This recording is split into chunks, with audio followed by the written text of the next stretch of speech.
Good morning বন্ধুরা, তোমাদের সবার দিনটা খুব ভালো কাটুক, সবার মঙ্গল হোক। ঈশ্বর যেন সকলের মঙ্গল করেন, সকলের জন্য ভালো করেন। আজকে এই যোগা ক্লাস শেষ করে একটু চায়ের দোকানে গিয়ে চা খেলাম। এখন একটু আমি যেখানে যোগা করি ঠিক সেখানে একটু বসে আছি। এত সুন্দর প্রকৃতি, বেশ প্রকৃতিকে দেখা, উপভোগ করা খুব ভালো লাগে। সত্যি ঈশ্বর কি সুন্দর একটা আমাদের জন্য দুনিয়া বানিয়ে দিয়েছে। দেখো একটু প্রকৃতিটাকে, কি সুন্দর এই প্রকৃতি। চারদিকে শুধু সবুজ, সবুজ আর সবুজ, শুধুই সবুজ, শুধুই সবুজ। বেশ এরকম একটা পুকুর পাড়ে বসে যোগা করার মজাটাই খুব আলাদা। সকালবেলা পরিবেশে এত সুন্দর এনার্জি থাকে, সেই এনার্জিকে শরীরে নেয়া, এই এনার্জির ভেতরেই কিন্তু অক্সিজেন থাকে। আমরা মনে করি আমরা বোধহয় শ্বাসের সাথে বা প্রাণায়াম করে অক্সিজেনকে শরীরে নিচ্ছি, তা নয়। আমরা কিন্তু শরীরে এনার্জিকে নিই, আর সেই এনার্জির ভেতরেই কিন্তু থাকে অক্সিজেন। দেখো কি সুন্দর পুকুরটা, কিন্তু দুঃখের বিষয় কি, পুকুরটাকে দেখো এত ময়লা করে রেখেছে মানুষ। দেখো জলের মধ্যে কত রকমের নোংরা আবর্জনা, প্লাস্টিক, দেখতে পাচ্ছ কিভাবে প্লাস্টিক দেখো দিয়ে রেখেছে। দেখো চারদিকে প্লাস্টিক, নোংরা। তাহলে আমরা মানুষ কত নিষ্ঠুর বলো, প্রকৃতির ওপরে আমরা কত অবিচার করি। এত সুন্দর একটা পুকুর, অথচ দেখো চারদিকে কত প্লাস্টিক আবর্জনা।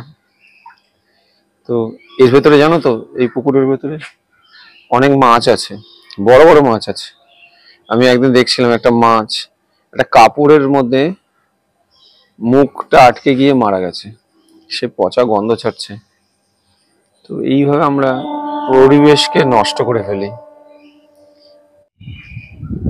আর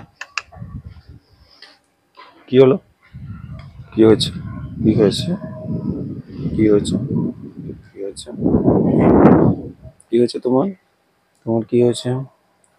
দেখো বন্ধুরা, প্রকৃতিকে আমরা যদি কষ্ট দিই, প্রকৃতিও কিন্তু আমাদেরকে তার উল্টো শাস্তির জন্য প্রস্তুত করে দেয়। তুমি প্রকৃতিকে যদি ধ্বংস করো, প্রকৃতিও কিন্তু তোমাকে শাস্তি দেবে। একদম নয়, একদম নয়, একদম নয়, কোনো দুষ্টুমি নয়, কোনো দুষ্টুমি নয়, দুষ্টুমি নয়, দুষ্টুমি নয়, দুষ্টুমি নয়। তুমি যদি প্রকৃতিকে কষ্ট দাও, প্রকৃতিও কিন্তু তোমাকে শাস্তি দেবে। কাজেই এরা হচ্ছে সব প্রকৃতিরই এক একটা সৃষ্টি। তো এইসব জীবদের ভালোবাসো, এদেরকে আদর করো। এরা একদম অবুঝ, কিচ্ছু বোঝে না, একদম শিশু। তো এদেরকে ভালোবাসতে হবে, এদেরকে একটু খাবার দিতে হবে, এদের আদর করতে হবে, এদের যত্ন করতে হবে। দেখো এরকম শিশুর মতন একটা ছোট্ট বাচ্চা কিভাবে এসে আদর খাচ্ছে। তো আমি যখন যোগা করি তখন আমার পাশে এসে এরা বসে থাকে। আমি কিন্তু এদের তাড়িয়ে দিই না, কারণ এরা আমার অনেক ভিডিওতে দেখবে এরা আমার সাথেই উঠে যায়। তো এরা তো প্রকৃতির দান, এত সুন্দর করে প্রকৃতি এদের বানিয়েছে। সবাইকে প্রকৃতি বানিয়েছে, তোমাকে আমাকে সবাইকে। এদেরকেও প্রকৃতি সৃষ্টি করেছে, এদেরও বেঁচে থাকার অধিকার আছে।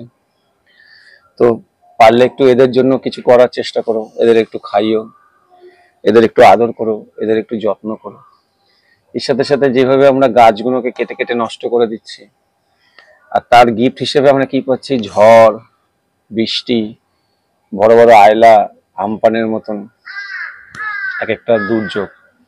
তো আমরা তো প্রকৃতিকে সবাই ধ্বংস করে ফেলছি না? তো তার শাস্তি কিন্তু প্রকৃতি আমাদেরকে দিচ্ছে। তো সবাই মিলে আমরা যদি একটু গাছ বাঁচাই, গাছ লাগাই, প্রকৃতির এই অমূল্য সম্পদগুলোকে যদি একটু যত্ন করি, এদের ভালোবাসি, তাহলে কিন্তু আমাদের এই প্রকৃতিটা খুব সুন্দর হয়ে যাবে, তাই না?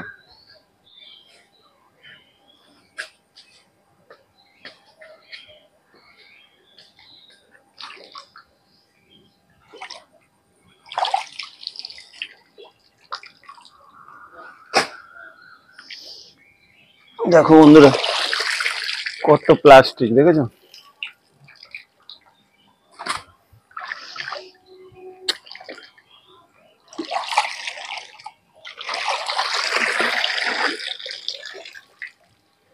দেখো, এই হলো প্লাস্টিক।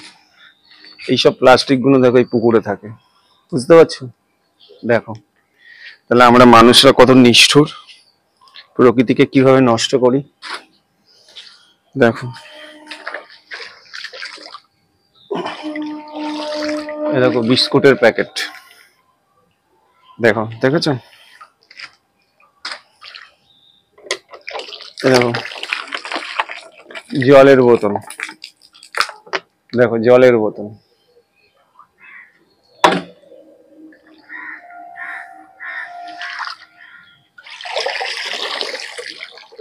দেখো, এইসব গুলো আমরা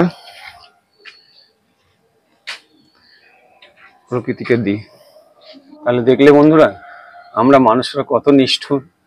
সামান্য একটা পুকুরকে আমরা রেহাই দিচ্ছি না, তার মধ্যে কত নোংরা ফোংরা ফেলে। আরো বেশি আমার আশ্চর্য লাগলো কোথায় জানো? দীঘায় গিয়ে। যখন দীঘায় গিয়ে স্নান করলাম, আমরা যখন স্নান করছি, আমরা অবশ্য যদিও দোলের সময় গেছিলাম, পুরো সমুদ্রের মধ্যে আমরা স্নান করছি, আর যত রকমের প্লাস্টিক, এমনকি একটা বাচ্চা পটি করেছে সেই হাগিসটা পর্যন্ত সমুদ্রের জলের মধ্যে। আমরা যত স্নান করছি, ঢেউয়ে বারবার খালি ওই হাগিসটা আমাদের গায়ের মধ্যে এসে পড়ছে, প্লাস্টিকগুলো আমাদের গায়ের মধ্যে এসে পড়ছে। তো আমরা এইভাবে প্রকৃতিকে পুরো নষ্ট করে ফেলছি। কিন্তু এর প্রকৃতি কিন্তু এর প্রতিশোধ কিন্তু নেবে। তো কাজেই আমাদেরকে প্রকৃতিকে ভালোবাসতে হবে, প্রকৃতির যত্ন করতে হবে, তবে কিন্তু আমরা বাঁচতে পারবো। তো আজকের ভিডিওটা এখানেই শেষ করছি।